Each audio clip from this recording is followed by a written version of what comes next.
Imagine you are standing in a very big building.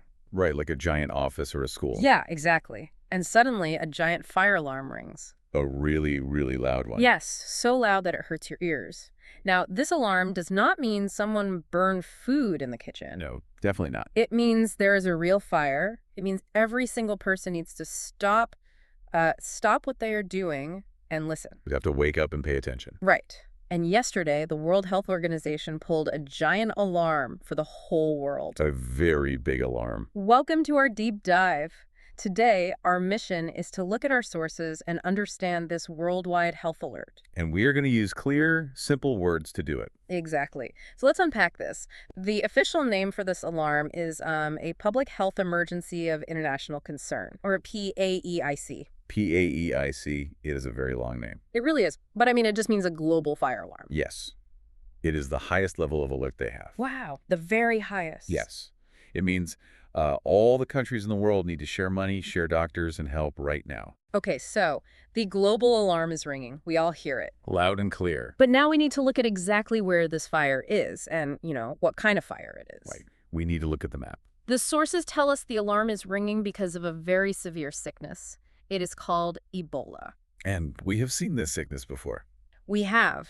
But right now, the lab tests show new sick people and, sadly, multiple deaths. Yes, people are dying. And this is happening mostly in two places right now. Eastern Congo, which is the Democratic Republic of Congo, and Uganda. Two countries right next to each other in Africa. Right, they share a border. But this isn't just any Ebola, right? The sources say this is a specific type. Yes, it is a specific type. The doctors call it a strain. A strain. Okay, so this specific strain is called the Bundibugyo Ebola virus. That is the one, the Bundibugyo strain. Let me ask a simple question to keep this easy for you, the listener. Is a virus strain sort of like a different color of the same car? That is a great way to think about it, yeah. So, like, I have a red car, you have a blue car. But they are both the exact same kind of car. Right. They drive the same way. Exactly. So a new virus strain is just a new version of the same sickness. Okay, that makes sense. It is the same basic sickness, but maybe it looks a little different on the outside. Yes. And because it looks different, our doctors have to check very carefully to make sure our medicines still work. So to stop this specific blue car, this Bundibugyo strain, we first have to understand how it starts. Right. Where does it come from? The sources use a very big science word here. They call it a zoonotic disease. Zoonotic. Yes, that is a big word. Let's break that down very slowly. What does zoonotic actually mean? It just means a sickness that jumps from wild animals to humans. Animal to human. Yes. The sickness lives in the forest, inside animals. Like which animals? The sources say it mostly comes from fruit bats and also primates, like monkeys. So a bat has the sickness in the forest, but the bat is not dying? No, the bat is usually fine. But then a human touches a bat or touches a monkey, and the sickness jumps into the human. That is the zoonotic jump. Yes. Why is it so dangerous when an animal sickness jumps into humans like that? Because our human bodies have never seen it before. It is totally new to us. Right. When you get a normal cold, your body knows how to fight it. Your body remembers the cold. Because I have had a cold before. Exactly. But your body does not know this bat sickness. It has no idea what to do. No idea at all. So the sickness moves very fast inside the person, and they get very sick very quickly. Wow. Okay, so a person gets it from an animal. But how does it move from that person to another person? That is a very important question. Because, with a cold, someone sneezes and the wind carries it across the room. Right, but Ebola does not fly through the air. It does not. No, you cannot catch it just by breathing the same air in a room. Oh, okay. So how does it move? It moves through what we call direct contact. Direct contact, meaning you have to actually touch it. Yes, you have to touch the sick person, or you have to touch their blood or their body fluids. Or even things they touched, like their bed or a dirty table. Exactly.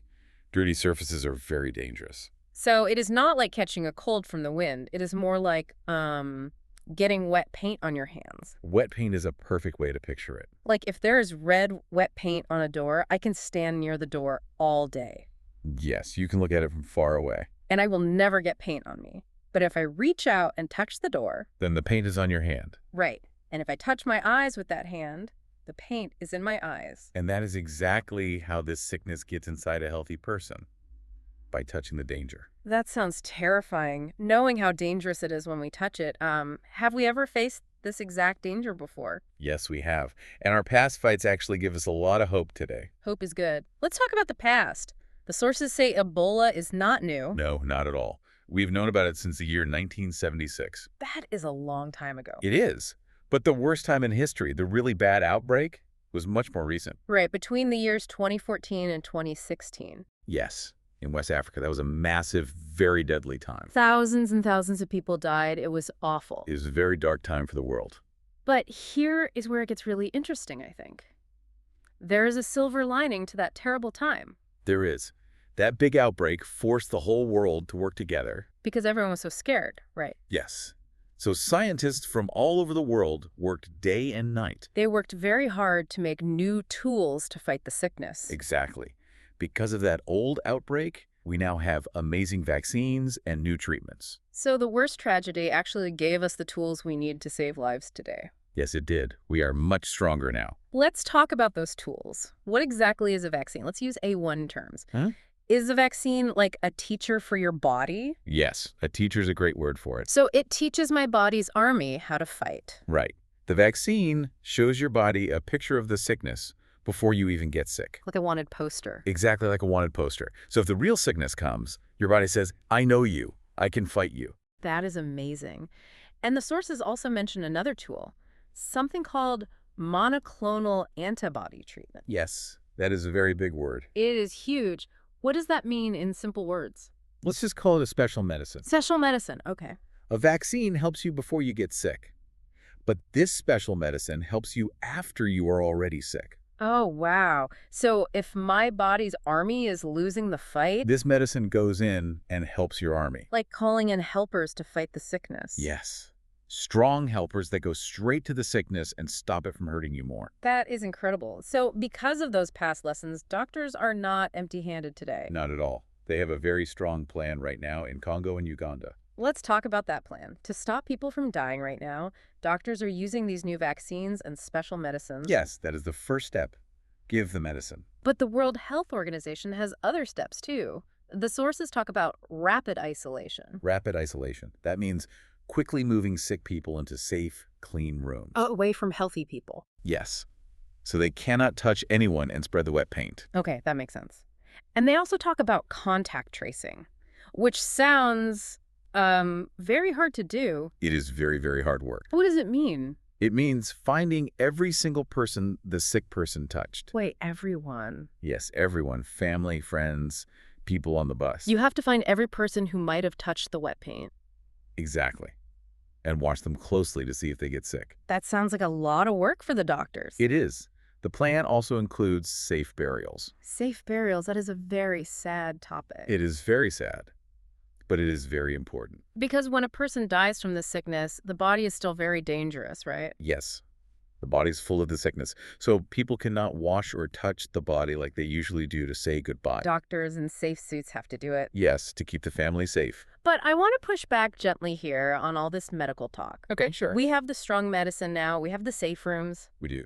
So why do the sources talk so much about feelings, like fear and trust? Because medicine is only half the fight. Only half. Yes. Health workers must build public trust. They have to make people want to ask for help early. Oh, I see. Yeah. Because if they're scared, they won't ask for help. Exactly. The sources talk about reducing stigma. Stigma meaning shame or fear. Right. If people feel shame, they will hide in their houses. And if they hide, the sickness spreads to their family. Yes. It is like having a life jacket. Right. Let's use a simple analogy. Medicine is like a life jacket on a sinking boat. A very strong life jacket. It will save you. But if the people on the boat are too scared of the doctors to put the life jacket on, Then the life jacket cannot save them. they will sink, even with the jacket right there. Yes. We need trust first before the medicine can work. That makes a lot of sense. So health workers have to talk to the community? They have to sit down, listen to people, and show they care. So success depends on watching the disease, giving vaccines, and community awareness. Yes, the human plan is just as important as the medical plan. With medicine and trust working together, we can really see the full picture of how the world fights back. It is a big team effort. Everyone has to work together. Okay, let's look back at everything we learned today. A simple summary. Yes.